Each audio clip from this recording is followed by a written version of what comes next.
महाराज जी 2 minute. हाँ बोलो। महाराज जी अभी जनप्रतिनिधि आए थे, हॉट डॉग भी हुई है क्या?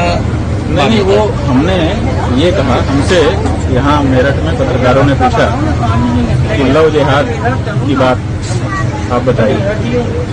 हमने कहा भाई उम्र समय का तकाजा होता है, साथ में रहने के लिए कानून बन गया है कि लड़के लड़कियां साथ रहेंगे, साथ पढ़ेंगे, भेदभाव नहीं किया जाएगा।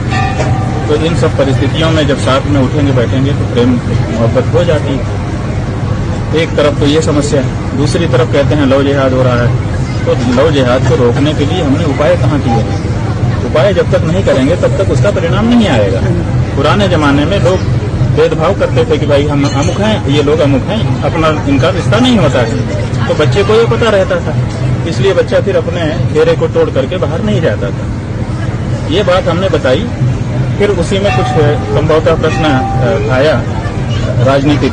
तो हमने कहा राजनेता जो है वो दोनों करते हैं, एक तरफ अपनी लड़कियों का ब्याह मुसलमानों से कर रहे हैं और लव जिहाद का ढोल भी पीट रहे हैं। और फिर हमारे मुंह से निकल गया कि रामलाल नाम के संघ के कार्यकर्ता हैं, उनकी बेटी के विवाह में स्वयं प्रधानमंत्री जी गए थे और उन्होंने आशीर्वाद दिया था।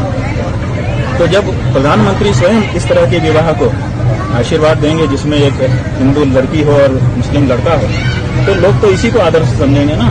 तो दोनों कैसे हो सकता है? एक तरफ आप लव जिहाद के बारे में लोगों को सचेत भी कर रहे हैं और दूसरी तरफ आशीर्वाद भी दे रहे हैं। तो कोई व्यक्ति संघ के रहे होंगे, वो खड़े हुए, उन्होंने कहा नहीं आप गलत बोल रहे हैं, वो बेटी नहीं, रामलाल जी की बेटी के विवाह की बात नहीं है। तो हमने कहा कौन है? बोले उनकी भतीजी है। रामलाल जी तो संघ के प्रचारक हैं, वो अविवाहित रहते हैं और उनकी बेटी कैसे हो सकती है? तो हमारा कहना था कि भाई भतीजी भी तो बेटी ही होती है। हमने बेटी शब्द कहा तो भतीजी भी बेटी होती है, एक बात। दूसरे जो रामलाल के भाई हैं उनको कोई नहीं जानता और रामलाल के भाई के कारण प्रधानमंत्री जी गए हो ये भी हम लोग नहीं मानते हैं। आम धारणा यही है कि रामलाल जी संघ के पदे लगे, इसमें गलत क्या है? तो फिर वो कई बातें कहने लगे। तो हमने कहा कि भाई आप लोगों की यही समस्या है कि आप लोग एक तरफ समर्थन भी करते हैं, एक तरफ विरोध भी करते हैं। हम लोग ये नहीं करना चाहते। हम लोग चाहते हैं कि अगर विरोध करना है तो हम विरोध करें, फिर समर्थन न करें, और समर्थन करना है तो फिर विरोध न करें। दोनों के पक्ष में तर्क हैं और विपक्ष में भी तर्क है। ये तो जिस तरफ समाज को नेता ले जाना चाहेगा वैसे तर्क स्थापित करके ले जा सकता है। तो ये बात है। जैसे ही अब उनको हमने कहा भाई हमको गलत कहने के, वो कहने लगे नहीं तो गलत कह रहे हो आप, गलत नहीं करना चाहिए। हमने कहा भाई हमने गलत क्या कहा? भतीजी भी बेटी होती ही है, आप ही कह रहे हैं। तो यहाँ पर जितने लोग खड़े हैं उनसे पूछ लीजिए भतीजी बेटी होती है कि नहीं, तो सबने कहा बेटी होती है। इतने में कोई सांसद आ गए, भीड़ थी बहुत, तो लोगों ने कहा ये सांसद जी। तो चूंकि प्रकरण संघ वाला चल रहा था और एकदम बस 1 सेकंड ही हुए होंगे उनका हटना और कुछ ही क्षण बीते थे और वो आ गए। तो हमने कहा ये भी संघ ही के हैं, अगर संघ के हैं तो फिर इनके साथ भी वही बात। तो वो बहुत देश में आ गए और आकर के कहने लगे तुम सन्यासी नहीं हो, तुम ये नहीं हो, तुम ये नहीं हो। हमने कहा भैया हम जो हैं सो वही हैं, आप प्रमाण पत्र देने वाले कोई होते नहीं हो और हम जो बस सच है वही सच कह रहे हैं। और सच यही है कि आप ही लोग दोनों करते हो।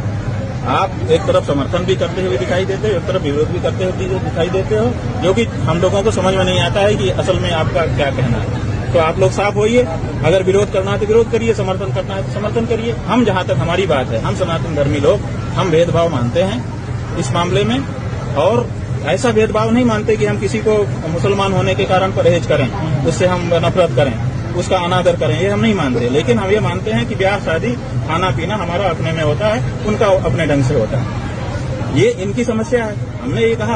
अब आप फिर कह दे रहे हैं, अब चूंकि कहलवा रहे हैं तो कह दे रहे हैं कि राष्ट्रीय स्वयंसेवक संघ के जो मोहन वैद्य जी हैं उन्होंने वक्तव्य दिया कि हमारे 30,000 स्वयंसेवक उत्तर पूर्व के वो गौ मांस खाते हैं, हम किसी के खाने पीने पर रोक नहीं लगाते। तो जब तुम्हारे सेवक गाय का मांस भी खाएं, मुसलमानों से ब्याह भी करें तब भी वो हिंदू, और हम उनसे परहेज करें तब भी हम हिंदू, तो दोनों को कैसे बने?